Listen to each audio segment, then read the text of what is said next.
Good evening, everyone. And once again, for most of you, welcome to the New Jersey Historical Society. I see a few strange faces, but just a few. Most of you are repeat visitors, and I hope that, as usual, you feel right at home. I'm Linda Caldwell-S, and I'm the President and CEO of the New Jersey Historical Society.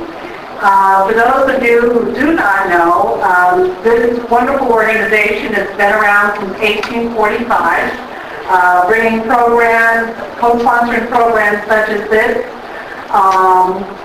mounting exhibits that are on our second and third floor, and providing access to documents and objects that are all about New Jersey history on our fifth and our sixth floor. And I invite you anytime to come back when we're not having a program, and you can take your time and browse through the galleries and through our library. Did we pick a perfect day for this topic or what? I'm assuming that most of you have seen today's paper, or you've listened to the news and you know that one of our former mayors reports for duty at a facility in Virginia today. So we are right on time with this topic. Many thanks to you. I see that you're ready to learn and enjoy. And many thanks to the Newark History Society for once again working with us on bringing another quality program on this city that, contrary to popular belief, many of us love dearly, the city of Newark. And just like your family, it's not a perfect place. It's not always a pretty place, but it's a place that we all have very strong affection for in one way or another, and most of that affection is good. And we all, someone sat next to the light. Okay, thank you. We are all very interested in learning as much as we can about the city, so that hopefully the grandeur that was once North will return. So sit back, relax. We have a wonderful, distinguished panel ready for you, and Tim Chris, I think, will do the honors of introducing them. And I just want to say to those of you who are new, make this the first of many visits. Thank you.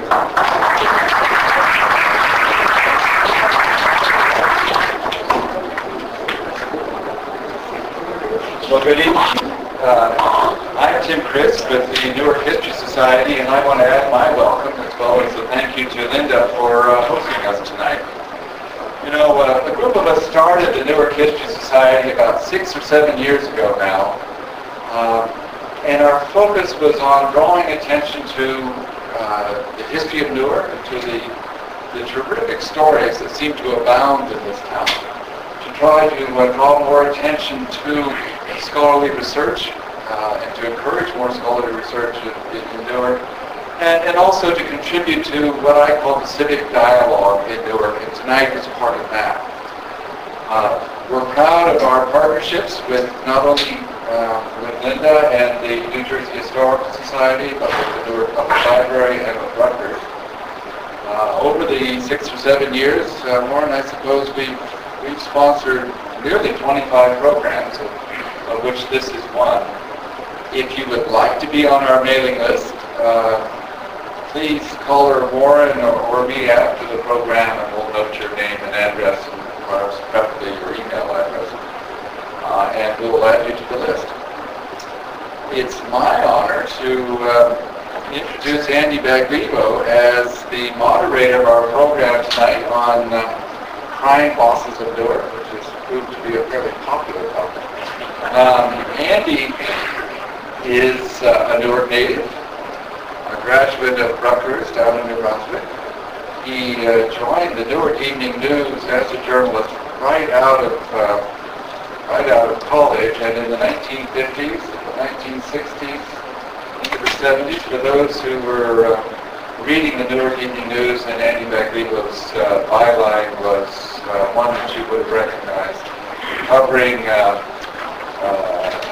as a political reporter, covering Newark, and then down in Trenton, And in this year of another presidential election, Andy covered presidential campaigns, I think up through 1968, for the Newark Evening News.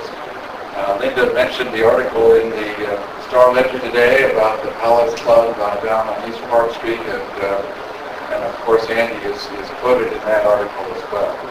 So we're going to ask Andy to provide a little bit of context from his perspective, and then to introduce Michael Immerso and Warren Grover, our panelists, and then lead the discussion afterwards. Thank you. Thank you.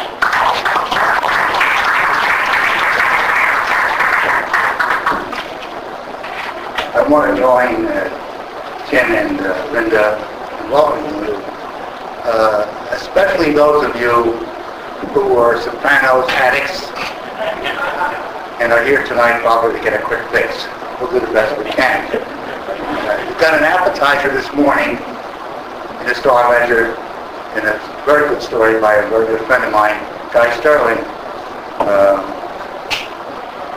about what happened only a couple of blocks away from here in a place called the Palace Chop House. I think if you've read it, you know what the background was. Before Boiardo, before and after Zwillman, Longie, there was another notorious Newark mobster, and his name was Arthur Fleckenheimer. Would you believe Arthur Fleckenheimer was his name? A.K.A. Dutch Schultz. Dutch made the mistake of running around talking about murdering Tom Dewey, the crime-busting prosecutor of New York who later ran for president, as you know. Well, this shocked and alarmed the mob bosses, including Boiardo, including Zwillman. So they decided that instead of making Dewey the target, they would make Dutch Schultz the target. And they caught up to him at a place called the Palace Chop House, which was right across from the park there. Dutch Schultz was hit by a shotgun blast while at a urinal. Tough way to go, but that's what happened. He died later at Newark City Hospital. And that was just one of the, he was only 33 years old. That was one of the colorful characters from Newark mobdom that we'll talk about tonight. The choices of Boiardo and Zwillman are very valid ones, because they were in fact big-time mob bosses. But they were just part of an overall syndicate of big-time bosses that was pervasive mostly through North Jersey. I'll give you just a couple of examples to show you what the climate was like in those days, how violent it was, and how competitive it was among those guys. Willie Moretti, he ran Bergen and Passaic counties. He was shot to death in Joe's elbow room in Cliffside Park at the age of 57. The mob was afraid he might talk too much because he suffered from syphilis. Albert Anastasia of the notorious Murder Incorporated built a 34-room mansion in Fort Lee. At the age of 57, he was killed by a shotgun in a barber's chair at the Park Sheraton Hotel in Manhattan. So that was Longie and Richie the Boot were major characters here, but they were not alone. It was a very pervasive atmosphere at that time. I must confess to you that I was never a crime writer, so I really don't have much expertise. I covered politics and government. I suppose today I would be considered a crime writer. I want to give you a little story about two characters that we're going to talk about tonight. I had a personal experience with them. When I was a young reporter, I was the only reporter working at the night desk of the Newark News. And we got a call from the Federal Marshal's office They said they were looking for Longie Zwillman to serve him with a subpoena, heading what it was for. And they had got the tip that Longie Zwillman was in hiding at Richie Boiardo's estate, a 17-acre estate in Livingston. And they wanted to know if I and a photographer for the news would be interested in going with them. Well, you can imagine my answer. I jumped to the phone. So we arrived up there a little after midnight, and we began driving up this long, winding trail. There were peacocks around. There were deer around. The driveway was lined like a Roman forum with statuary of the Boiardo family. And the most striking thing of all was this big brick incinerator right in the middle of the yard. And I don't think it was used for family barbecues. Let's put it that way. Well, anyhow, Longie wasn't there. So I figured I was probably the first reporter that had ever gotten past the front. So I wrote a story about what I saw and the estate. And it was picked up by most of the media. And Life magazine later called it, described his home, this huge mansion, as Transylvania traditional. Another story was that Richie and Longie, very different characters, as you will hear later, but they also had some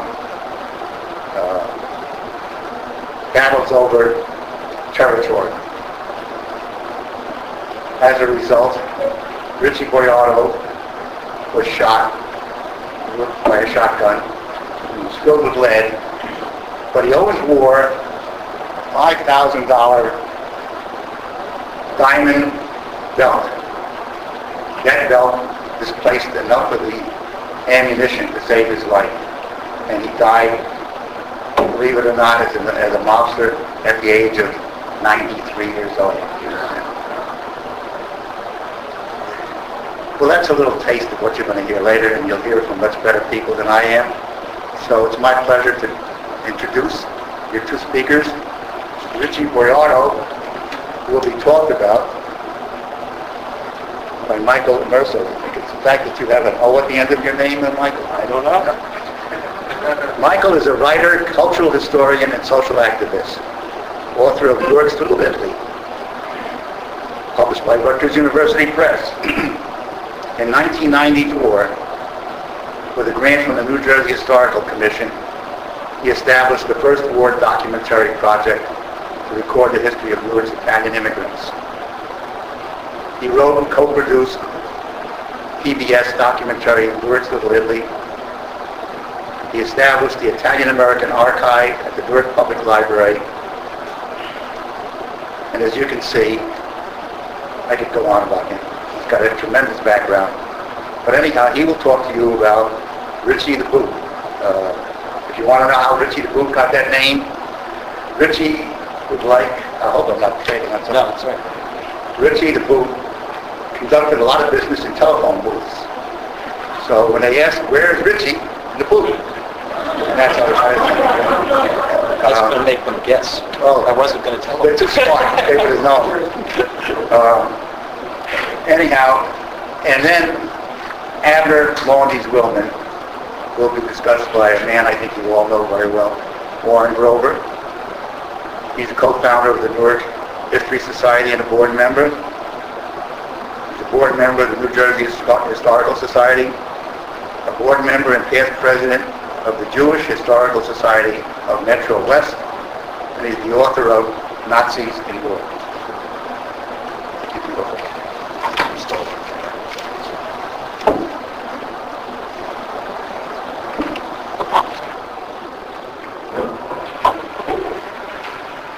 I very rarely read remarks or read on something like this, but in preparing this, I had a chance to go over literally hundreds of pages of FBI files on Boiardo, and a lot of new other articles and other material that's come out. And so I was told that I was supposed to kind of like give an overview of the guy's career.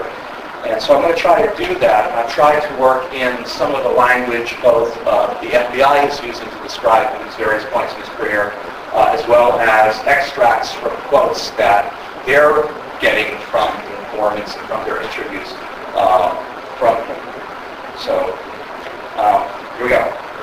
Boiardo was born in Naples, December 1890.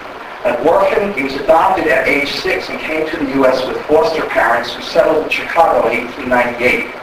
By age 14, he was working as a water boy on railway construction gangs in the Northwest and sleeping in boxcars. He came to Newark around 1906, where he found work as a mason, married, and soon had 2 young children. For 2 years, he had a job as a milk delivery man. While making a delivery to a speakeasy, he was asked by the owner how he acquired his alcohol, and the man offered to buy any that Boiardo could supply. Boiardo was able to cheaply purchase alcohol from a barber who obtained it legally for use in preparing hair tie, and he sold it at great profit to the owner of the speakeasy. He quit his job and went into the alcohol business. By 1925, he was aligned with the First Ward bootlegging ring headed by a Frank Mazzocchi, who operated stills throughout New Jersey, and all the stills were managed by a boot. Around 1928, he broke with Mazzocchi and formed his own gang, whose members included Jip DiCarlo and Charlie the Blade Tureen. And I was told today that Katina was part of that early group. Now, the rival gangs competed and mobsters were gunned down on Stone Street in 1929. Then the Zaki gangman Joe Rossi was gunned down, and a member of Boiardo's crew was convicted of the slaying. The following year, Mazzocchi was shot dead in front of his First Ward Avenue, First Ward headquarters. And after that, some of the Mazzocchi gang joined Boiardo's faction. Now, during this period, Boiardo established a firm foothold in the First Ward, both in the rackets and as a political power broker. He also set down strict rules. He forbade prostitution, drug trafficking, extortion, and reportedly drove out of the area mobsters from New York and Philadelphia who sought to traffic in narcotics. At the same time, he expanded his influence beyond the First Ward. He forged alliances with the racketeers and apparently established strong ties in New York, especially in Brooklyn. He reportedly received visits from Legs Diamond and Al Capone, and gained the nickname Diamond Richie after sporting a diamond-studded belt buckle. In September of 1930, Boiardo's gang clashed with Longie Zwillman's Third Ward gang. After a Boiardo gang member was shot, his gang raided the Third Ward and stole $15,000 from a cafe on Waverly Avenue where the Third Ward gang operated a lottery. Police then arrested 11 gang members to forestall reprisal raids. A meeting was arranged at the Robert Tree Hotel, attended by Zwillman and Boiardo. According to some accounts, it was mediated by Al Capone. However, the two men failed to come to an agreement. A second meeting was arranged and the deal was struck. To celebrate the truce, Boiardo held a 2-day banquet in his own honor at the Nueva Napoli Hotel, Nueva Napoli restaurant on 7th Avenue. Zwillman made an appearance to solidify the truce, but it was reported that his men had installed machine guns to protect his headquarters. On December 26, 1930, Boiardo was ambushed by 2 gunmen who had staked out the apartment where he was temporarily residing. He was struck down by a dozen gunshot pellets which survived the wounds. He had not been wearing the bulletproof vest that he normally did, and when searched, he was in possession of a pistol and a stiletto. He refused to tell the police anything about the men who had attacked him and would only say, "If they want to finish me off, what can I do about it? I'm no crybaby. I can take my medicine." He was sentenced to 2.5 years in prison for carrying a concealed weapon. Though it was assumed that the shooting of Boiardo had been engineered by Zwillman, other rivals were also suspected of having had a hand in it. During this period, Boiardo's gang extended its operation into Passaic County, bringing into conflict with the North Jersey crime boss, William Moretti, who was just mentioned earlier. There were rumors that Boiardo's shooting may have been carried out by members of Moretti's gang, who worked very closely with Zwillman. Then Dilly Ross, a member of the Mazzocchi gang, was dumped out of the First Ward. His brother, Joe Rossi, had been murdered a year earlier by Boiardo's men, and the shooting of Boiardo may very well have been in retaliation for that. In any event, the truce between the First Ward and the Third Ward gangs apparently held firm. During Boiardo's incarceration, the First Ward gang was led by Ralph Russo, Jerry Rullo, and Joseph Giuliano. The gang remained active in illegal alcohol, staged hijackings, and also began to extort money from local merchants. After his parole, Boiardo once more assumed control of the gang. He reportedly compensated persons in the First Ward who had been victims of extortion and punished those who had ruled in his absence. Rule and Russo were gunned down and killed, and Giuliano was shot and survived, but was banished from the First Ward. Boiardo resumed his gambling and alcohol operations, expanding into South Jersey and Morris County. Around 1933, he became active in the Italian lottery known as the Rex B. The lottery went out of business some years later after Italian players learned that the numbers were not drawn in Italy as they were told, but were picked weekly by the mob. In 1937, he built the Victoria Castle restaurant in the First Ward that was managed by his son Anthony Tony Boiardo. The restaurant became a gathering place for local politicians, celebrities, and mobsters from Newark and from other large cities. Joe DiMaggio was a frequent guest and struck up a friendship with Boiardo, who later gave him the diamond engagement ring presented to Marilyn Monroe. This comes from DiMaggio's lawyer and confidant. It was during this period that Boiardo secured his reputation as a benefactor to the poor in the First Ward. Informants recalled that he was, quote, not like other crooks, and assisted families in need and had given away millions to the poor. Boiardo would later estimate that he made up to $3 to $4 million during Prohibition and gave most of it away. At the time, Boiardo was closely associated with the Brooklyn-based mob headed by Louis Lepke Boekhalter. When Lepke went into hiding to avoid prosecution, Boiardo was considered one of the people he was likely to contact. In 1939, while Lepke remained a fugitive, Boiardo and Zwillman were both sworn to testify for a New York grand jury investigating racketeering. It was recalled several days later, along with Murder Incorporated hitmen Abe Reels and Bugsy Goldstein.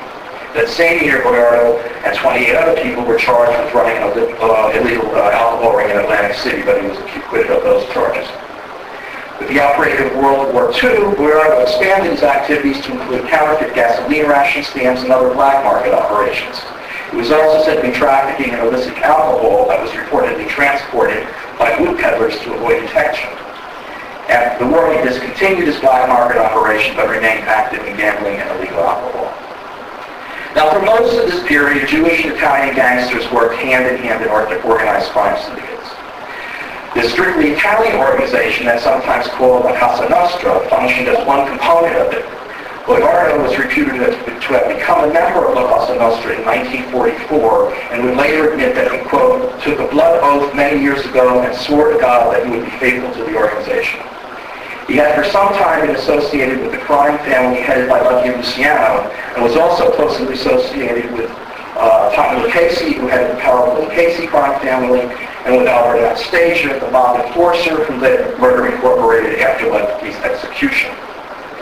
In the late 40s, Boiardo acquired about 40 acres of land in Livingston, where he built a 30-room mansion, Transylvanian Baroque as we were told, and several other houses occupied by his daughters and their families. While he retained absolute control of criminal activity in the First Ward, it was believed that he was gradually going, quote, into retirement and had begun to turn day-to-day operations over to his son, Tony Boy. Boiardo wanted Tony Boy to succeed him, but he was not as well respected as his father, and some believed he would be disposed of after his father died. When the Vittorio Castle was torn down in 1953 to make room for urban renewal in the First Ward, Boiardo opened a Sorrento restaurant on Park Avenue, which many of you probably know as Tom's. It was later called. Though supposedly retired, Boiardo was described by FBI informants as one of the principal figures, along with Zwillman, Mylonensky, and Chip DiCarlo, in the crime syndicate active in New Jersey during this period. In addition, Boiardo was thought to have an interest in several Miami casinos. November 10, 1957, soon after the slaying of Albert Anastasia, Boiardo reportedly hosted a meeting at his home in Livingston, attended by New York area mob leaders. The meeting was apparently convened to resolve disputes that had arisen from the slaying of Anastasia, and it resulted in Vito Genovese succeeding Frank Costello as boss of the Luciano crime family. Boiardo denied that the meeting ever took place. When the FBI later learned that he planned to visit Rome in 1959, it was noted that in the past he may have been in business with Luciano, who had been deported to Italy and might attempt to contact him. Interviewed by agents sometime later, Boiardo told him that he had always been a crook. had not pretended to be anything else, and had done many illegal things in his life, but also had received credit for things he had not done and had not been responsible for. 1960, Boiardo apparently came out of retirement after Tony Boyd was wounded in a shooting. Then in 1962, at a Senate hearing, mob informant Joe Galacci described Boiardo as a lieutenant and Tony Boyd as a soldier in the Genovese crime family. The FBI thereafter began to examine Boiardo's retirement more closely. They learned that Boiardo, quote, exercised some degree of control over gambling from New Jersey south to Florida, that he was bigger than DeCarlo and had authority to straighten out conflicts between men in the underworld. Though he delegated much authority to his son, he still exercised tight control over his operation. Boiardo was described as a boss of organized crime in northern New Jersey, who, though semi-retired, was consulted on important policy matters out of fear and respect. More chillingly, the FBI was informed that in the past, Boiardo had disposed of mob victims at a facility in Saddle River, New Jersey, that rendered horse meat into tallow, and sometimes issued a warning to his underlings, "Do you want to end up tallow?" The FBI subsequently received information that appeared to discredit that allegation. In 1963, the FBI learned through wiretapping that Boiardo, along with Duke DeCarlo, Jerry Gattina, and Sam Giancana and others, owned pieces of Horseshoe, Fremont, and Sands casinos in Las Vegas, from which they allegedly skimmed $123,000 each month, the largest share going to Meyer Lansky. The taped conversations further exposed the extent to which organized crime had corrupted government in New Jersey. Boiardo would later state that he had, quote, to pay them all from top to bottom and complain that they all have their hands out. In response to allegations made by Joe Galacci, an Essex County grand jury was convened in November '63 to investigate organized crime in the county. Boiardo was summoned to testify and told reporters that he did not know Galacci, but his name sounded a lot like Pagliacci the Clown. Following the revelations, the FBI once more interviewed Boiardo, who again denied having any knowledge of the existence of La Cosa Nostra. However, 2 years later, in 1966, he stung FBI agents by admitting that he had long ago taken a blood oath, pledging his loyalty to the organizations. Agents believed that he might be a source of valuable information, noting that he had extensive gambling operations not only in New Jersey, but also in Cuba and Las Vegas, and was well acquainted with Cosa Nostra hoodlums throughout the East. They stated emphatically, quote, this man is held in awe by most hoodlums, and he commands respect wherever he goes. Boiardo's willingness to speak with agents, however, appeared to extend only to reminiscing about his criminal activities during Prohibition. At the same time, the FBI was receiving conflicting information regarding his current role. The aging mobster was described as the elder statesman in the North area of the Cosa Nostra. Agents were told that no action is taken without first consulting him. He reportedly had barrels of money buried on his property received from underlings, but complained that while he was often asked to serve as a mediator, no one brought him money. He was keenly aware of the necessity of remaining mentally alert and believed if his associates felt he was becoming senile, they would, quote, cast him aside. Boiardo said at the time that he would like to retire to Italy and live like a squire, but he felt he had obligations to his children, and he did not want to leave them so late in life. In February 1969, he and 18 others were charged with operating a gambling ring in Essex County that netted $20 million annually. Then more allegations surfaced about the aging mobster. An article in Life cited wiretaps describing the disposal of bodies of mob victims at an incinerator at his estate in Livingston. When officials sought permission to inspect the premises, Boiardo reportedly told them he wanted 3 days' notice so he could, quote, clear the bones and skulls from the incinerator. At his trial, Boiardo was described as the kingpin in gambling and extortion operations in Essex County, and particularly at Port Newark.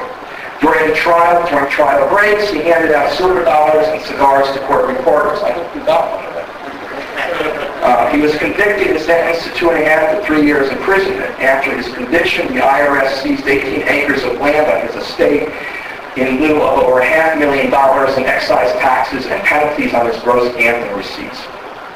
While Boiardo awaited the outcome of his appeal, his mob action faced further setbacks. Newly released tapes shed additional light on the mob's operations, causing Boiardo to comment, some guys talk too much. Though Though Boiardo was not a party to the tapes, his son Tony Boy was overheard talking about a murder he had committed with his father. Then recordings exposed the degree of influence that Tony Boy exerted over contracts issued by the city of Newark, where mobsters boasted that everything was for sale. Through bribes and extortion, this is Tony Boy, Playboy Boiardo's Valentine Electric Company had become the largest electrical contractor in the state of New Jersey, doing about $100 million worth of business during the 1960s. In December of 1969, Tony Boiardo was indicted with Mayor Inicio and other elected officials on charges that included extortion and tax evasion. Tony Boy was described in court as the real boss of Newark, but during the trial he suffered a heart attack and was severed from the case. In November 1970, the 80-year-old Boiardo returned to prison for the first time in 40 years and joked that the handcuffs he was required to wear reminded him of Indian bracelets. He was assigned to work in the prison garden, but while he waited parole, informants alerted the FBI that there may be some problems upon his release, since Boiardo's people have not handled things the way he wanted. He was paroled in November 1971, and soon afterwards Angelo was associated with slaying. He had run a gambling casino for Boiardo on the island of Antigua and was rumored to be skinny. Informants told the FBI that the Boiardos were, quote, trigger-happy and more prone to kill its own than any other group. Tony Boiardo remained under indictment for 7 years, though prosecutors deemed him too ill to stand trial. He died in April of 1978. The elder Boiardo was once more rumored to be retired and was said to have severed his ties with former crime associates. In 1974, he was spending most of his time in his garden, where he placed a sign that read, Godfather's Garden. He had come to believe that the character of the film was partly based on his life. Then in May 1979, at the age of 88, Boiardo was indicted with 8 others charged with conspiracy to commit murder, extortion, and loan sharking, and what prosecutors would later dub the Great Mob Trial. Boiardo was reputed to be the head of the Genovese crime faction in New Jersey, and for the first time ever, his voice was heard on a tape. At a meeting with John and Anthony Russo, Boiardo firmly declared, I'm the boss, and complained that the Jersey short boss, Anthony Russo, was late in handing him his 25% from the skimming of the Las Vegas casino and loan sharking operations.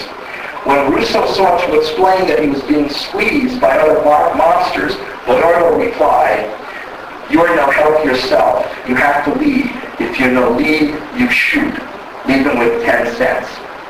Both the Russo brothers were dead before the start of the trial. John Russo died of natural causes in December of 78, and Anthony Russo was murdered in April 1979, just before the trial. At a pre-trial hearing, a Superior Court judge ruled that Boiardo was too old and frail to stand trial and ordered him severed from the case. Calling himself a broken-down soldier, Boiardo told the judge he was in constant pain and wanted St. Peter to bring him to heaven. Boiardo survived for another 4 years and died in November of 1984 at the age of 93. He was described as a patriarch of organized crime in New Jersey and had outlived almost every one of his peers. Thank you.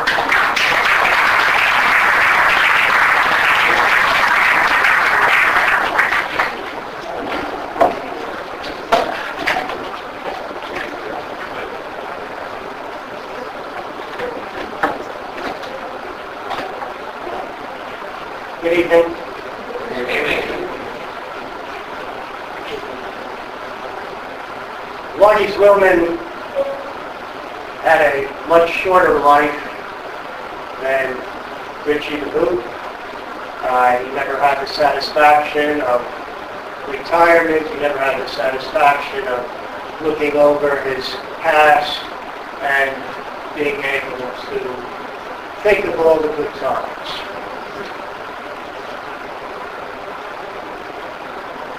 Perhaps one of the highlights of Longie Zwillman's life, and I would even go further and say one of the highlights of Newark's 3rd Ward, occurred in 1928, in early October. 80 years ago, 3 weeks, in 3 weeks it'll be 80 years. 80 years ago, there was a dinner dance called the pre-election dinner dance of the Third Ward Political Club. That club had been begun in April 1927. It was really the continuation of Longie Zwillman's Third Ward gang that had been established some years before. However, that particular event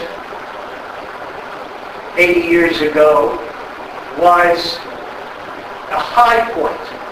It was a high point because it was attended by some 500 people. Among them, judges, lawyers, politicians, businessmen, the whole spectrum of Newark, from the top to the bottom, including Longie's old-time Third Ward gang members. And the ostensible purpose of this club, according to A. Zwillman, was the purposes were manifold. He said, our ward is the real melting pot of the city. It has been slighted very often. We want to unite the voting power of this district in order to uplift conditions therein. Now, was he successful in doing that? Well, within 6 years, actually a little under 6, Newark elected as its mayor one of the attendees of that great event and of the Third Ward Political Club, Meyer Ellenstein, as mayor. Some of the people there had become judges that weren't judges at the time. That night, a poem was read, composed and read for the benefit of Abner Longie Zwillman. Here's the poem. Abe, 'tis good thou art living at this hour. The Third Ward hath need of thee. She is a fen of stagnant waters. Altar, sword, and pen, fireside, the heroic wealth of hall and bower have forfeited their usual dower. Of inward happiness, we are selfish men. Oh, raise us up, return to us again what our ward needeth most: manners, virtue, freedom, and power. Now, all of that sounds very good. But Longie Zwillman, at this particular time, was 23 years old. 23 years old. How far had this young man traveled? Born 1904. The third child of Sept. Poor in Newark's Third Ward. He talked later how many nights he went to bed hungry. His father sold live chickens at a public market on Prince Street and barely eked out a living. However, Longie was born with fortune on his side. He had genes from someone. Those genes made him 6'2", in a world at that time where most of the men coming from Eastern Europe were nutrition starved and were around 5'4" or 5'5". Longie not only was big, but he was strong. He was born with a tremendous physique that he used right from the beginning. Not only that, he was born with a very high IQ. That IQ has enabled him to figure things out quicker, to plan ahead, to know how to make strategic alliances, and to be, in a way, a corporate executive. When Zwillman reached the age of 7 or 8, he already was big. He already was leading the kids in his neighborhood, and they committed petty crimes. They set themselves up as a defense force against other kids their age from the Irish neighborhoods, from the Italian neighborhoods, and the push cart peddlers on Prince Street, whenever they were attacked, Longie would defend. Longie was a very good athlete. He was a good boxer. He played whatever sport there was, and he was the leader. And he soon, by the time he was 11, had gathered around him the nucleus of a group that would be called the Third Ward Gang. These men recognized his leadership early on and hitched their stars to his wagon, or hitched their wagon to his stars. That's really mixing that. But anyway, Longie also became, because of his prowess, mentally and physically, he also became a pet of a local tavern owner who was the most important, arguably the most important Jewish politician in the city, a man named Joe Mann. Joe Mann had a tavern. He had been an alderman, and in his bar, lots of business took place. You wanted favors, you needed any type of job. Well, it was a center for numbers. It was a center for whatever you wanted in the Third Ward. And Longie, as a young kid, caught the eye of Alderman Mann, and by the time he was 9, he was always running errands for Alderman Mann, and he would bring home the money he would get that would help support his family. Longie got to 8th grade. He was about to graduate Charlton Street School. Tragedy struck. His father dropped dead. Longie dropped out of 8th grade. He had 6 brothers and sisters, 3 of each, and a mother. In that situation, they were penniless. They had nothing. In that situation, in those days, there were 2 Jewish orphanages in Newark. 2. There were many kids because families were big then. There were many tragedies like Longie faced, parents dying young, inability to support a household. But Longie Zwillman said, no, my siblings will not go to orphanages.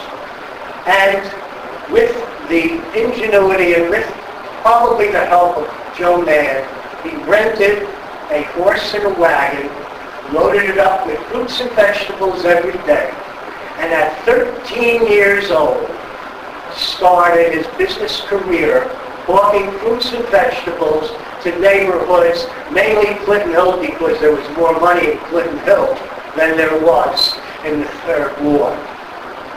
Now, all this time, he still was involved with his friends. They still did their usual mischief. And then came an opportunity. Joe Mann suggested to him, Longie, while you're on that horse and wagon selling fruits and vegetables, why don't you collect numbers from your clients? And on your path to and from everybody, pick up numbers and you'll get a percentage, obviously, of the profits, whatever the runner gets. Now, in those days, many retail stores, particularly candy stores, luncheonettes, fruit and vegetable stores and grocery stores, the owners, just to survive, had to take numbers. Numbers was something, you pick 3 numbers, the odds were 1,000 to 1 that you would win. The gamblers made it 600 to 1. The 400 points was their vigorish, and numbers, everybody played the numbers. Every ethnic group, Irish, Italians, Jews, African Americans. It was the gambling of choice. Of course, we still have it, the lottery.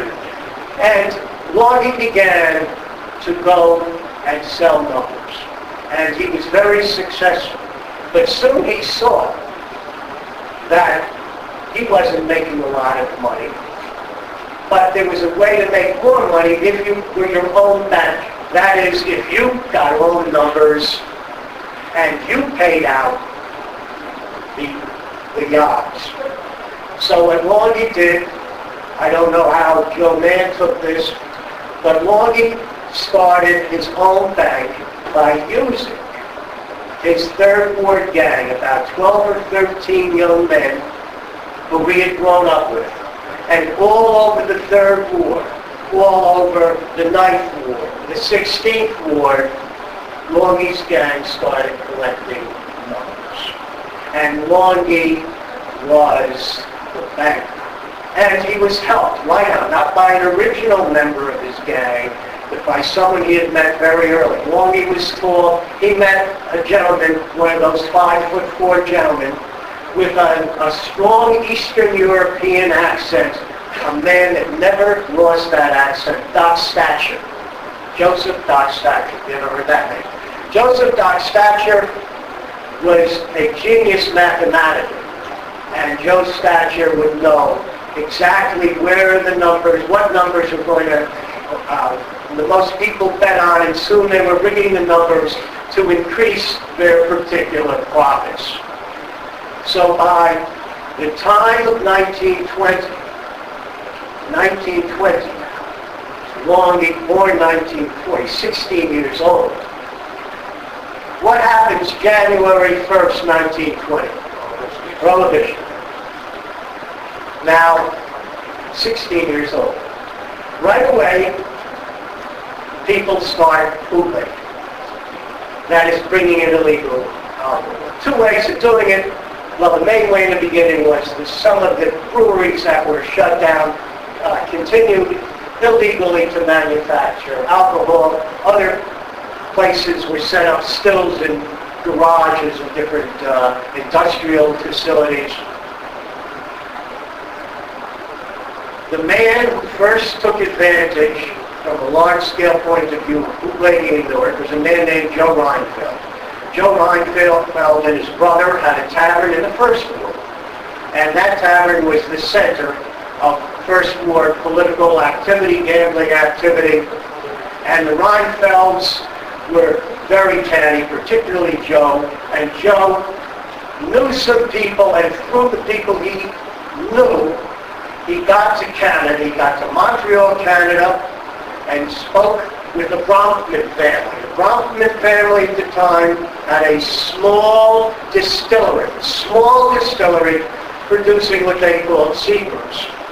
Joe Reinfeld went up there and they made a deal that Reinfeld would Bronfman would ship down the Atlantic all the ways down towards the Jersey coast, his alcohol, and it would be picked up by boats.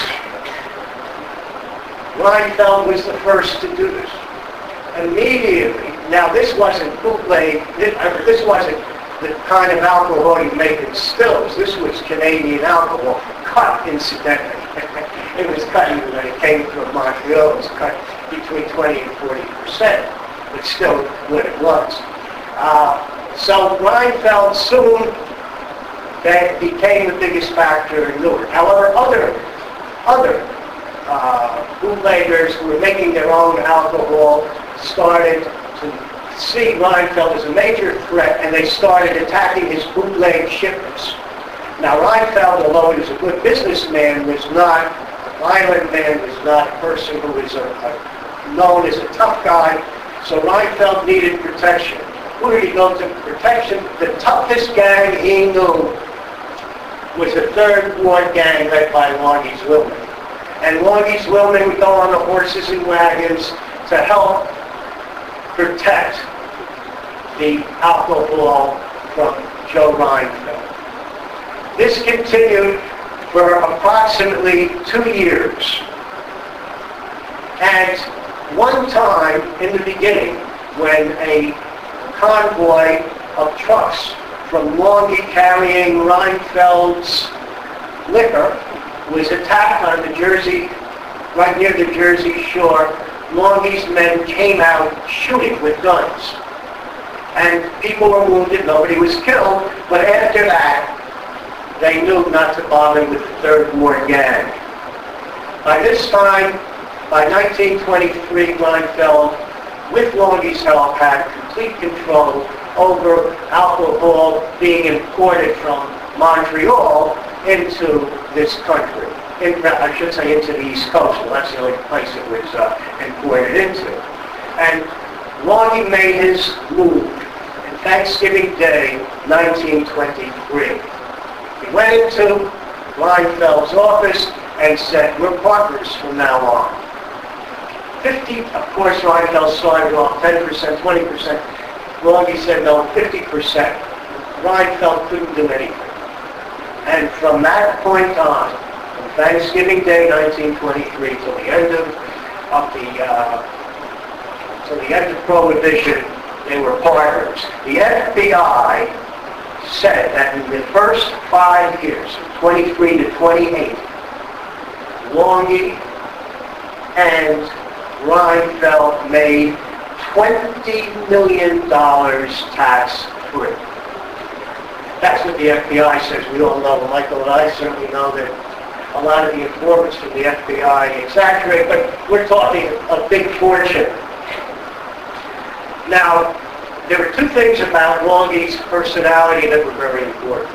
First of all, he was very loyal to his family and to the Third Ward. He'd grown up there, his friends were there, and he felt just like, some people are caretakers, some people, look out for other people. Longie was one of these people. He looked out for his family. He looked out for the Third Ward. And as soon as he started making money, people who needed loans, people whose kids needed to go to school, widows, sick people, all got Longie's aid, and he became a legend in his late teens. And we can say the Third Ward gang began large-scale philanthropy once Longie became a millionaire. And there also, in the larger sense, by the 20s, Longie meets every bootlegger in the business from the East Coast. Willie Moretti, whose name has been discussed, Alan, Tony Anastasia. Through them, he met Meyer Lansky, Frank Costello, Bugsy Siegel, and also he met Lefty Walter, and the two of them would cooperate many times. In 1925, Longie set up with Joe Adonis, Frank Costello, and Albert Anastasia, 3 Italians and 3 Jews, Meyer Lansky, Bugsy Siegel, and himself, what was called the Corporation. 6 men who ran not only alcohol but gambling in the New York, New Jersey region.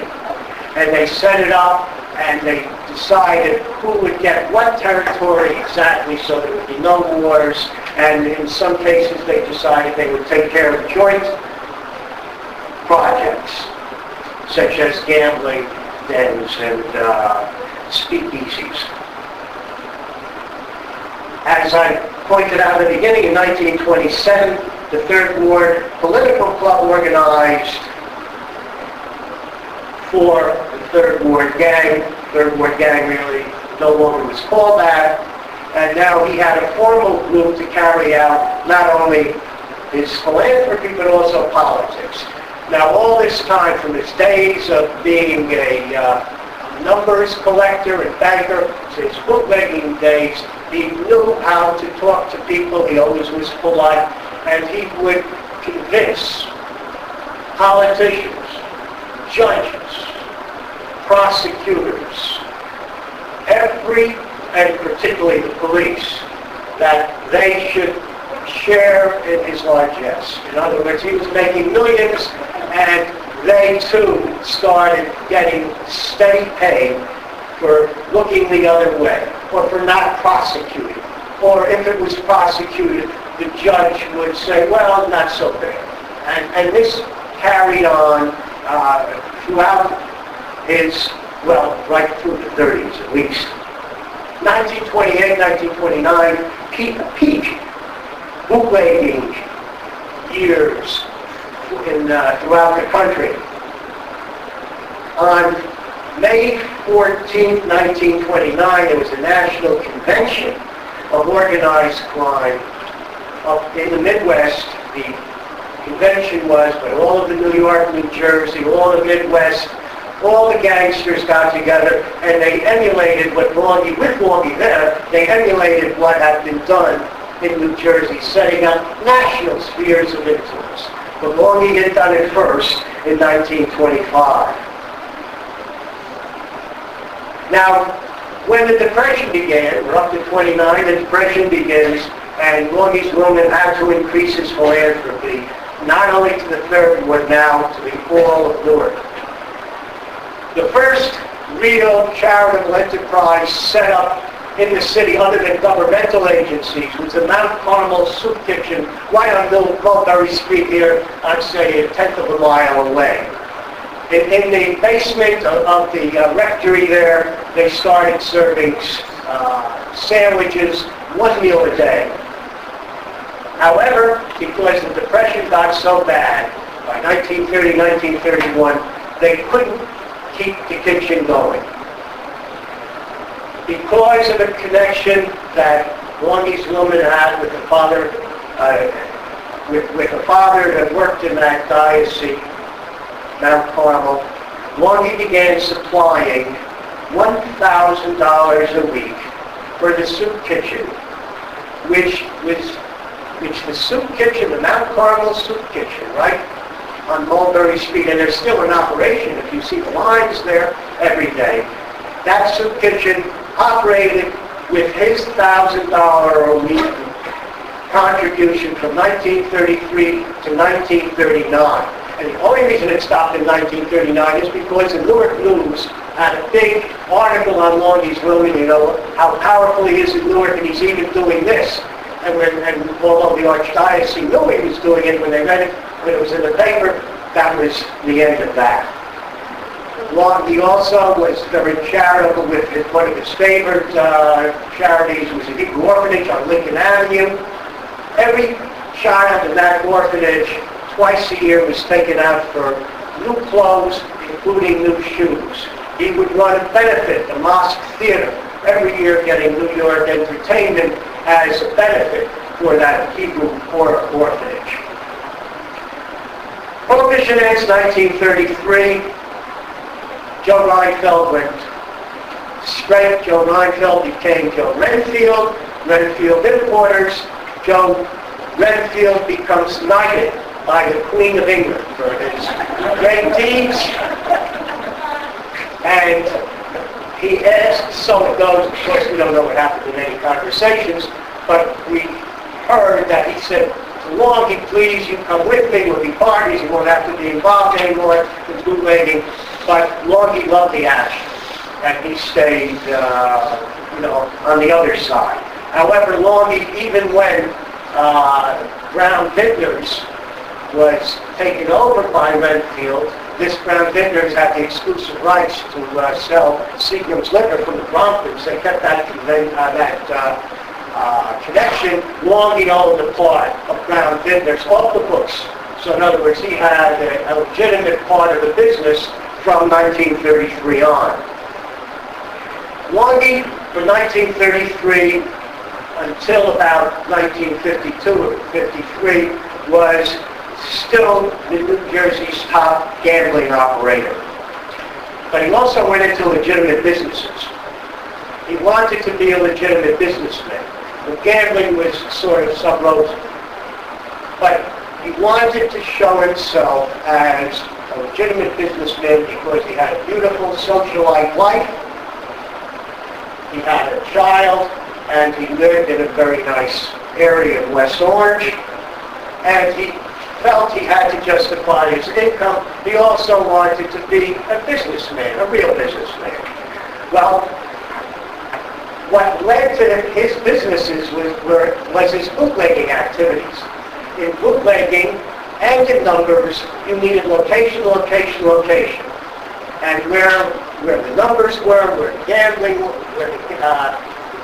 was, all these locations became venues for coin-operated vending machines.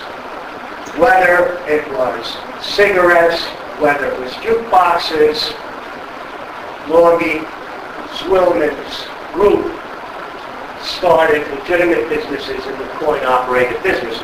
Now, at the same time, I don't want to say that all these coin-operated machines were legitimate, because you read the FBI reports, and straight up Springfield Avenue, Clinton Avenue in Irvington, which was more in the pay of Longie even than in Newark, there were store after store that had darkened windows. You knock on the door, you let you in at the all coin-operated gambling machines. So he kept up his gambling activities. He also got into labor unions. How did he get into labor unions? Because Longie's men were tough, and they had often served on one side or another in strike operations, particularly often in strikebreakers action. But when Prohibition was up, they started enormous amounts of liquor businesses, and one of the first unions that Longie helped organize, his men organized, was the Retail Liquor Salesmen's Union in New Jersey, followed by Retail Clerks Union, men's clothing stores, and one of his early unions was a Motion Picture Operators Union of North Jersey. He got control of that union because he had spent a few years on and off in Hollywood, and he'd been the boyfriend of Jean Harlow. That was one of the more famous romances at the time, and he knew a lot of the motion picture people, and because of Chicago connections, he was awarded North Jersey Operators Union. Now, the thing about that was, it was wonderful for Longie because he had brothers, his three brothers, and at least one of his brother-in-laws couldn't make livings. They were what you would call not successful. And they all, at one time or another, some of them permanently, earned their livings as motion picture operators. They would show the films in the theaters. Okay, World War II, Longie is also active in the black market the same way as Richie the Boot. He was in cigarettes and tires. That was two of his major activities. After the war, he got into even more legitimate businesses, and believe it or not, one was a GM truck franchise in 1946. Well, that was because New York City government was getting more and more, it could even get more corrupt, and he knew he could sell all his trucks to the New York City government. He also went into the coin-operated washing machine business. Now, for apartments, why would he do that? Because after the war, they started building high-rise apartment buildings, all with coin-operated washing machines. And another group had gone into that, and they were soon out of it, and Longie got control over thousands and thousands of washing machines. The end of Longie's story, it's 1951 with the Trafalgar Commission. He's called before with many other gangsters nationwide to the Trafalgar Committee. He's on television. He presents the best picture almost of any of them. He speaks well. He sounds intelligent. And he just said, well, I was hungry. He admitted he'd been a bootlegger, but now he was perfectly legitimate. However, during the Trafalgar hearings, the truth more or less came out from other witnesses that he was still involved in other types of illicit businesses. And because after that, I should say that Senator Estes Kefauver said that he was the #1 crime man in the country. He was wrong, but he said #1. The other committee members had different choices, but Kefauver said it was Longie. But after that, the federal government really started getting on his case, although income tax had been avoided before because of his connections. In 1953, IRS filed criminal charges. 1956, it took until 1956 and 1953 for the trial to begin. Two of the jurors were bribed by Longie's men, including his most trusted associate, Big Sue Katz. The trial begins January 1956. He is acquitted 6-6. So in other words, the bribes were unnecessary. He had convinced 4 people, his lawyer, and he had the best lawyers in the country, convinced the jury, at least 4 others, that he was innocent. However, now the government, a hung jury, was already preparing another case. By this time, he was very sick. I should point out he had a terrible heart condition. His personal physician on the tape I have 13 years ago said he had an oxygen next to his bed at home. He had an enlarged heart. He had hypertension, and this really was wearing him down. And because of a bug authorized by the FBI, the federal government, in 1959, they heard an overheard conversation where people talked about who was bribed and who did the bribing. On February 1959, Sam Katz and 3 others were arrested for jury tampering. 2 weeks later, Longie Zwillman committed suicide. So this is the story of Longie Zwillman in a way is a tragedy. The man comes up and he dies. I think it's a cautionary tale that we have seen repeated time and time again, particularly today in the financial world. Thank you.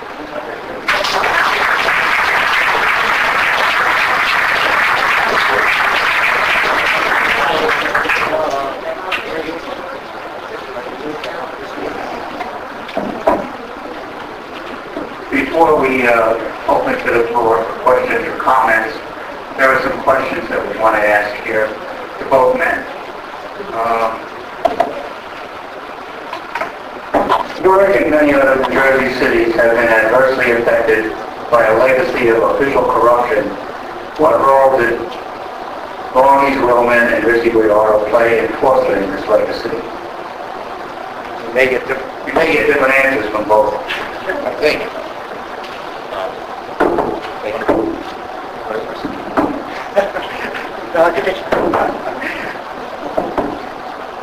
Longie's time came political corruption, of course, came early on in Newark. It wasn't Longie Zwillman who started it. However, with that Third War political club that started in 1927, and with the election of his compatriot and his, in a way, his creature, Meyer Elmstein, as mayor in 1933. And also at the same time, in 1933, another gentleman, an Italian, was elected, a fellow by the name of Anthony Manisi. With those 2 gentlemen, plus the public safety director, plus the prosecutor, Longie became a force of unbelievable strength. In the presidential election of 1932's presidential election, the results were very strange. In the Third War, in one district, FDR got 587 votes, Hoover got 9. Now this area had been Republican for many, many decades.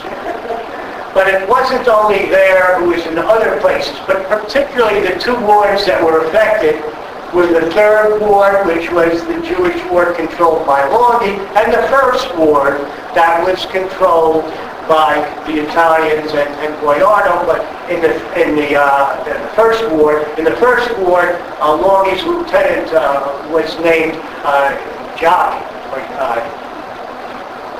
San Giacomo, Big Yak. San Giacomo, he was a political leader. He was also involved in the rackets, and he also was connected with the Fernicola family, which was one of the most highly regarded Italian political families in the city. Anyway, the ballots, particularly in other places in the city, but more of the irregularities happened in both the First and Third Ward. Well, that would be no wonder. And immediately the Republicans said, as you can tell from those results, the Republicans said it's a scandal, let's have an investigation, and they decided that they were going to have an investigation, and when they actually voted the grand jury investigation, that night, City Hall basement was broken into. 25 boxes of ballots were stolen, including almost all of them from the 1st and 3rd Ward. At the same time, at the Hall of Records, where the voting books were, where people had to sign in, they were kept in separate places, there was a break-in there, and corresponding books were stolen. So it was, and this was both places guarded by police. How this could have happened, unknown. The Public Safety Commissioner was Bill Egan, who was the city clerk. Peter O'Toole were both Longie's friends. The FBI report said the whole fact was planned in Longie's suite at the Hotel Riviera with Egan, O'Toole, Gillen, Longie, and with the also cooperation, he wasn't there, San Giacomo.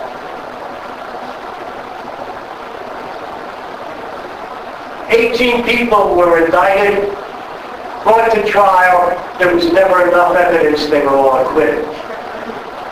So in other words, that was one result of early political corruption in Newark that was pretty outrageous.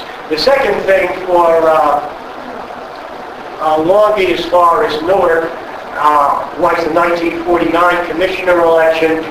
There was a reform commissioner named Leo Carlin who became the mayor, and he was running with 2 other Irishmen, and they wanted to get control to make sure that Ralph Alani, Meyer Ellenstein, and Longie in the background were both defeated. And it looked very bad because organized labor was 100% behind the Carlin ticket. And Longie, because he had tremendous connections with all the labor unions, including the Irish labor unions, got some help from, among other people, Joey Fay, and they came up with an Irish labor leader named Stephen J. Moran.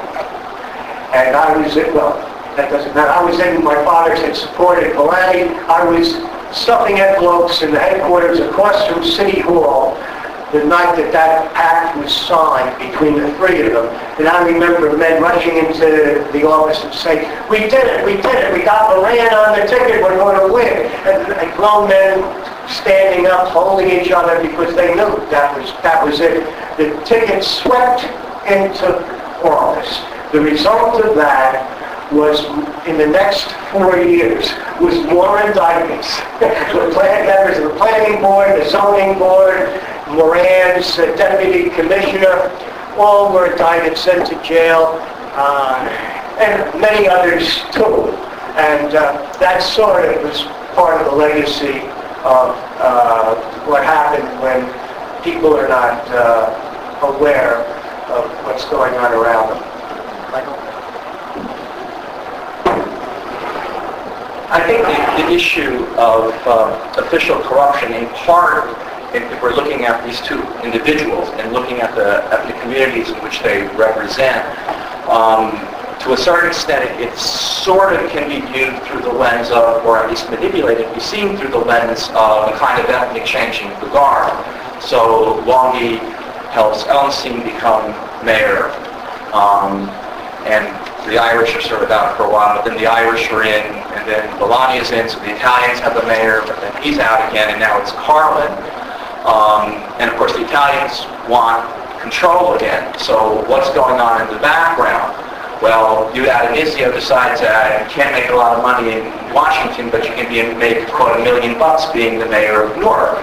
And he has gotten elected with the support of the mob to a certain degree in the past, and is quite willing to do business with them. The problem is, and I'm not going to name the other individual's name, but there's another elected official, Italian elected official, who wants to also run for mayor. And on tape is Chip DiCarlo and others talking about what it's going to take for this other gentleman to not be in the race, to guarantee that their man at Inizio will be the only one running, the only Italian running. And so, of course, at Inizio unseats Carlin, and the mob's guy is back in office. A lot of this stuff sort of comes to light right around 1970. You have the riots in Newark. You have the force now to put this stuff under the microscope and to really sort of look at what kind of legacy these people are providing here. And it's right at this point, even though the FBI has been doing wiretapping for many, many years, they're not releasing these wiretaps because they can't use the wiretaps to convict people.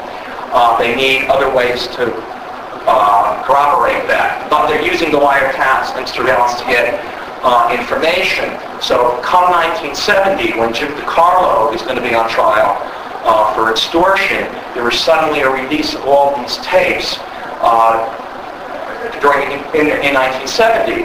And suddenly you have an open window on the extent to which every level of political officialdom in the state of New Jersey is doing business, at least in the minds of, or from the point of view of the mobsters. And the FBI is pointing out at the time that a lot of this is like making themselves sound a little bit bigger than they are, and you need corroborating evidence. So because they say we're paying this person off, doesn't necessarily mean they are. But clearly they have their tentacles in almost every major population center. They're paying off the heads of the parties. They're paying off judges. They're boasting of who can do, favors. So the romanticized, the idealized side is the mobs helping their ethnic group ascend. The downside of that equation is they're also corrupting them. And ultimately, the legacy is what New Jersey became for many, many decades. A place where, as the mob said about Newark, everything was for sale. And I think ultimately that's the sad legacy. Okay. You don't like that. You don't have to guess that.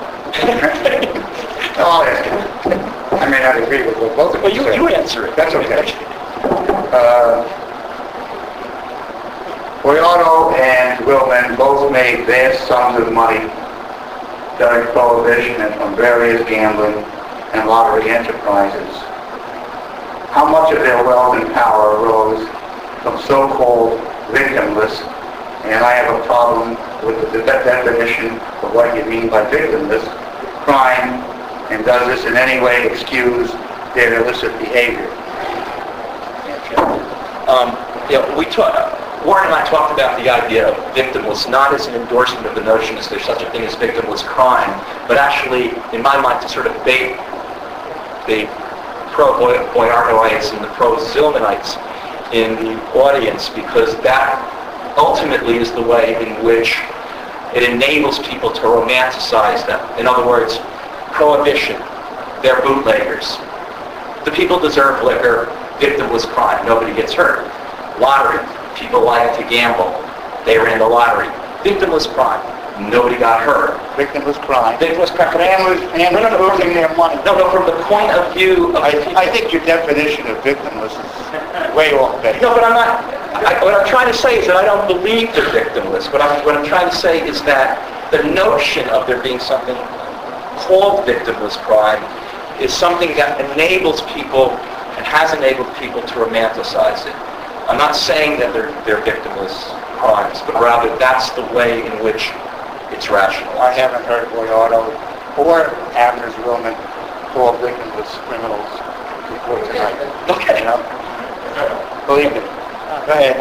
No, and maybe I saw more of what was happening in the city with these victimless people than you may have seen. But I'm telling you, that's a very, very inappropriate word. Okay, Huh? Oh, maybe it's just well you don't hear me. Andy Baglivo, what did you see? I listened to him. What did you see? Who's talking? Calvin West. Calvin West. First of all, I wasn't covering City Hall at the time of Boiardo, but I think you saw the Angelo administration send a lot of people to jail for major corruption, millions of dollars, including that pipeline where this guy Paul, or whatever his name was the passer through to the mob. Paul Rigo, that's correct. I think about 3 or 4 officials went to jail at that time. Also, half the city council was indicted during that time. All but one. Andy, I'm asking you, we came here tonight to talk about Longie, Zwillman, and Boiardo. And at the same time, if in fact they were so bad, why are we here right now? Because there was some goodness in terms of giving back. And I don't know about anything else. And if everybody in this room, including you, when it comes tax time with your accountant to say, how can I cut corners, you do that. And it's all right. At the same time, I'm just saying to you, there's goodness, and I know where people didn't have food that they gave, and that's all right. But throughout the United States, not only in New Jersey, but Chicago, throughout the universe is going on. And that's all I'm saying. So I applaud what you're trying to do, but at the same time, say it as it is. Okay. Victimless crime isn't a term that was made up tonight. We've heard, all my adult life, I've heard that gambling, uncoerced gambling, and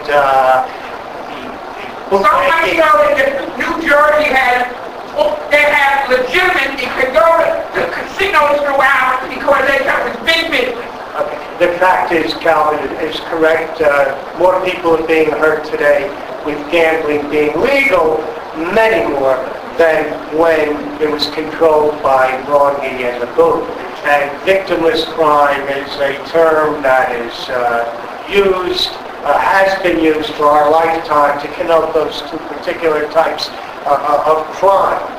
The truth is, if you analyze it, of course it's not victimless, but the way that Michael put it, I subscribe to that. Sorry, gentlemen, I disagree with you. I guess I saw too much as a reporter. I saw the effects of this in society, even by the poor people that you supposedly were helping.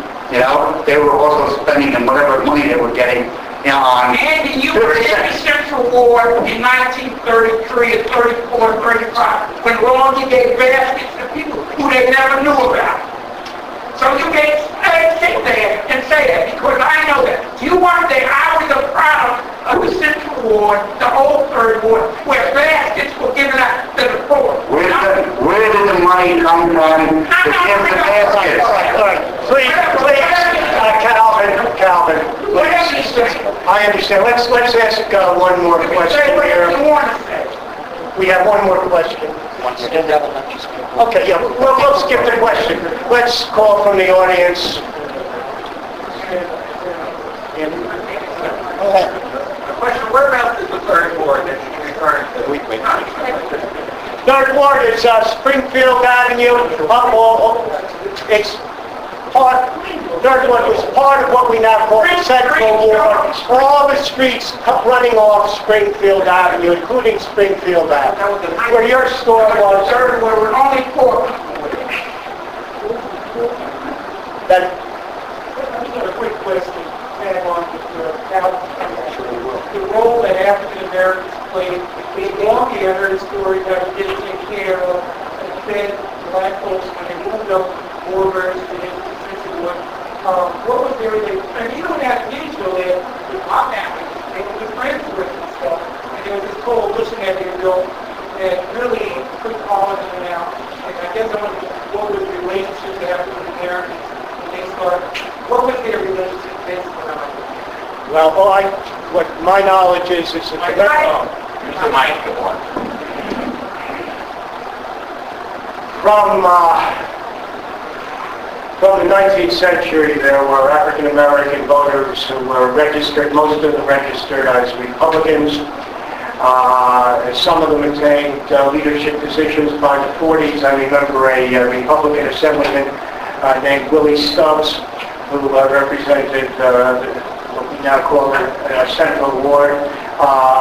There would be Republican meetings in the 3rd Ward that Joseph Heinberg, who was a Republican leader, who was a creature of Longie Zwillman, ran, and some 450 to 500 African Americans would come to those political rallies. They got some patronage. They did get patronage, and the real breakthrough started when Ellen Steen and Hawaii decided that they would give or they would permit a African American named Charlie Matthews to become the leader of the 3rd Ward, and from the 3rd Ward he became an office holder, or I think a freeholder, then a surrogate, and he had a long political career. And also there were others after him, but Charlie Matthews was the first one that directly came from Abner Longie's woman. To the best of my knowledge, Richie the Boot did not have a similar relationship, and there are quite a number of pages of him bemoaning the fact that the Muslims were taking over everything. Yeah, there's several pages that he got fixated on that for a couple of years. That was his unenlightenment. That's Bob Kirby.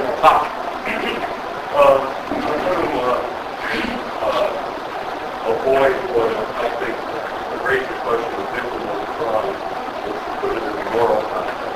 I want to step away from the moral question and look at it in a more sociological way. And what's interesting is that we're talking about people who are part of outgroups in society.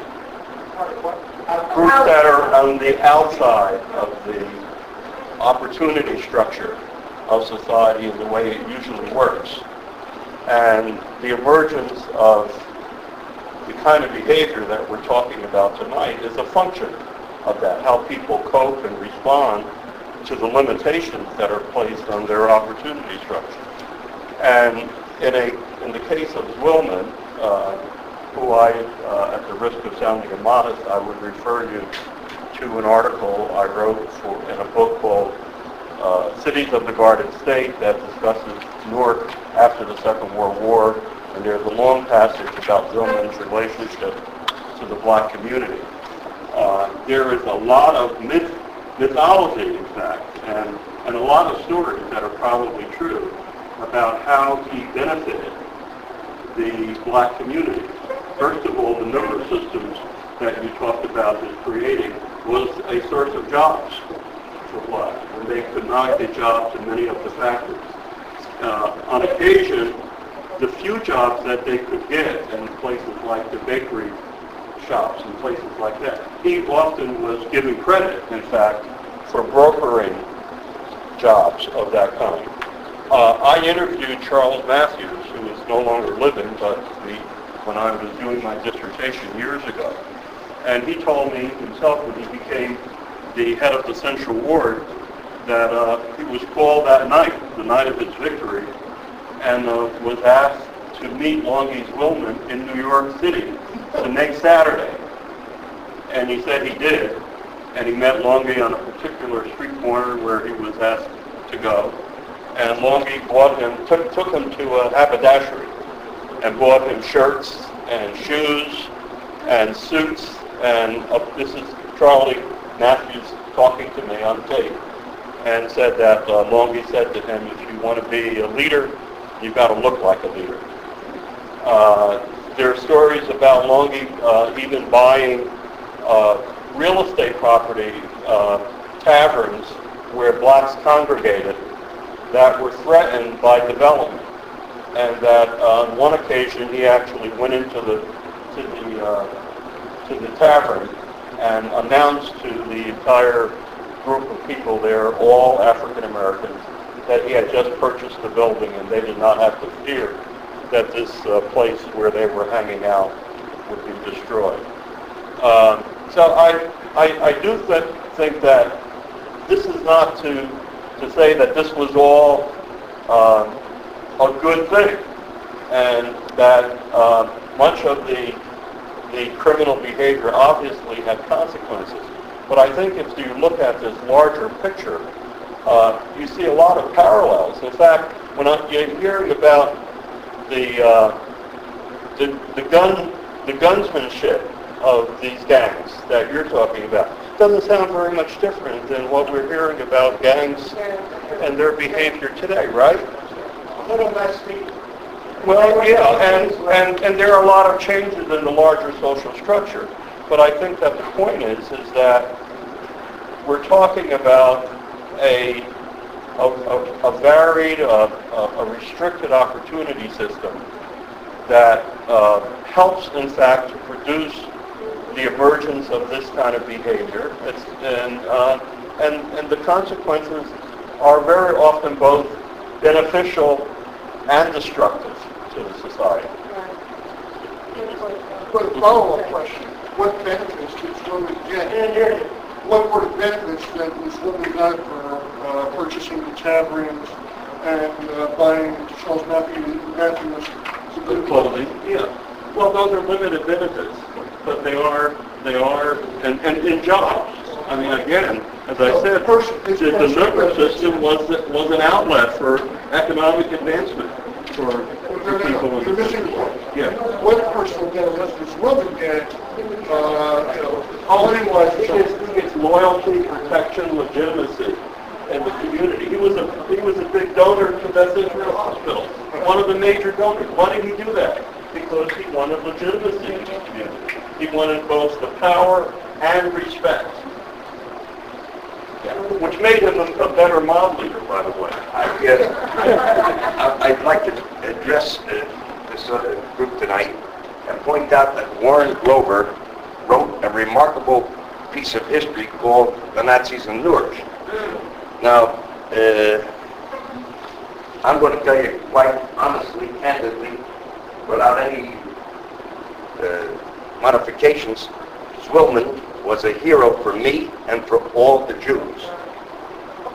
And the struggle that he fought with regards to the Nazis was a remarkable struggle, because it was the first assertion by the Jews in the United States against the Nazi influence.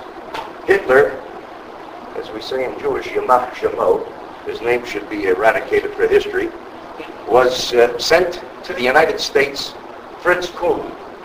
Now that man wrote a remarkable book called The Nazis in Newark, and all of this is documented. He went and he spoke to everybody that was alive that had participated in this effort to drive out Nazis. Fritz Kuhn was sent by Hitler to the United States, and he organized the brown shirts. And the brown shirts, and I can tell you because my father, may rest in peace, was involved in this. You remember Runyon Sales Company? Of course you do. So the Fritz Kuhn was promoting anti-Semitism, not pro-Nazi philosophy in the New Jersey, particularly in the areas where you had a large population of Germans, both born in the United States and those that were born overseas that had come after World War I. Well, there was a prize fighter by the name of Nat Arnold, and he organized a resistance called the Minutemen. And the Minutemen were all of Longie's men. All of those so-called gangsters, hoodlums, racketeers, outlaws, and so forth, together with prize fighters, together with guys from the neighborhood and so forth, they went and they knocked German heads, those Nazi heads, until there was a tremendous response, and they left. The Nazis gave up. There was no, they were getting completely slaughtered every time that there. Now, all of those so-called legitimate organizations, all right, sat on their hands and did nothing, and did absolutely nothing. To sit here and to listen to anybody that says that Longie Zwillman was not a great hero, a great patriot, a great defender of his people, is making a serious mistake. Because there was nobody else that lifted a finger to protect the Jewish neighborhoods when the Nazis were coming into Newark and to Irvington and to the Jewish neighborhoods and beating up as far as old Jews were concerned. He took the necessary steps to protect the neighborhoods and to protect the people. Now, as far as any other ethnic group is concerned, you heard tonight that he extended himself for everybody. So that was a hell of a man, a hell of a hero. As far as all the other activities are concerned, I admire.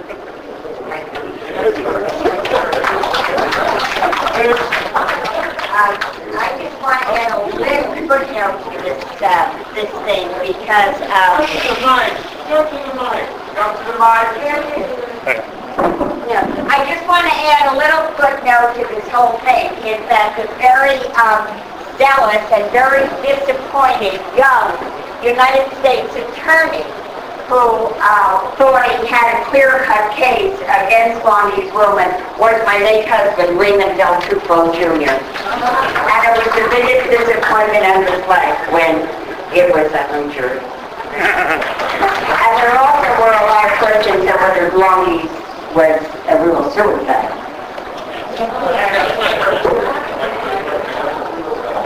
Just a quick question. If you could say a little bit about how these events faith influenced them, because I gather that Longie was, he was Jewish, but how observant a Jew was he, and the same in terms of Buddhism, in terms of being a Catholic?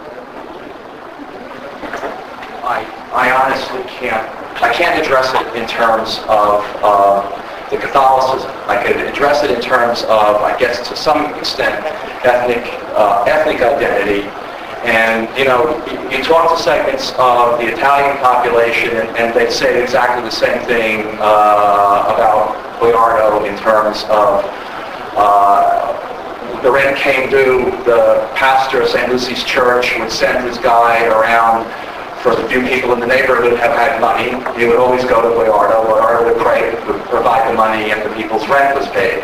Boiardo would contact the people that had the main coal company in the First Ward, tell them, send these people need coal, send them, don't tell them where it's coming from, it's all taken care of. And so you've got the parallels to Longie's story among Boiardo and the people who are originally from the First Ward. And so, and I'm not about to say that Boiardo and Zwillman are peers and both great philanthropists. And I'll leave that to the audience to find out amongst yourselves. But I think the fact, as Bob Kermit pointed out, these are, at the time that these people are rising to power, these are depressed communities trying to get a foothold, and they're trying to get a foothold largely at the height of the Depression for many of them. And these gentlemen are in a position to help out their communities, and for all I know, both of them did so because there is that aspect of them which was humanitarian. That may very well be the case. It certainly did benefit them. And then you go beyond that to the much larger question of why do ethnic groups that have no experience with the Depression, that never lived in the Third Ward or the First Ward, why do they continue to be fascinated with mobsters? Why was The Sopranos so successful? These were not people who were held out by Longie. These were not people who were held out by Boiardo. Boiardo, in fact, is, to a certain extent, a model for the Soprano family, and to a certain extent a model, in some respects, for the Godfather. Why on earth are they so romanticized if they weren't helped out by these people? And I think to a certain extent is the fact that they allow those depressed neighborhoods to be much larger, to be on a grander, to be seen on a grander scale, to be seen as having some degree of importance. So that if you're an Italian American trying to become an American, or you're an immigrant, and you're in America where the main medium is the movies, and the main content of the movies is the Western and the cowboys, but suddenly in the middle of the 20th century, it's not the Westerns anymore, it's gangsters, and the West is now your Italian neighborhood, and that somehow seduces people and makes them feel like by that association, their neighborhoods meant something. So it's very, very seductive. And certainly the good deeds that they do play into that romanticization that goes on to generations, through generations, I think.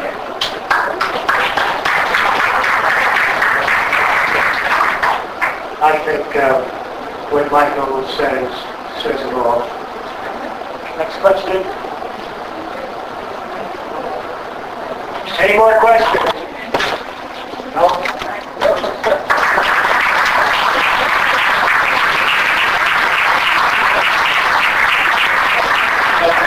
I just want to thank Andy Baglivo and Michael Immerso and Warren Grover for their presentations tonight, and to you for your good questions.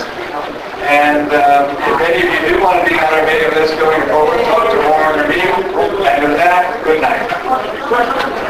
Anybody who has business card that's not on our list, please give it to Tim or myself.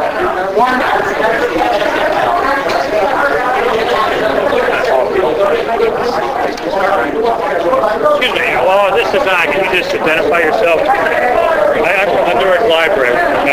Sure. S-U-G-E-R-M-A-N. And first name Meyer. what was your position in the community?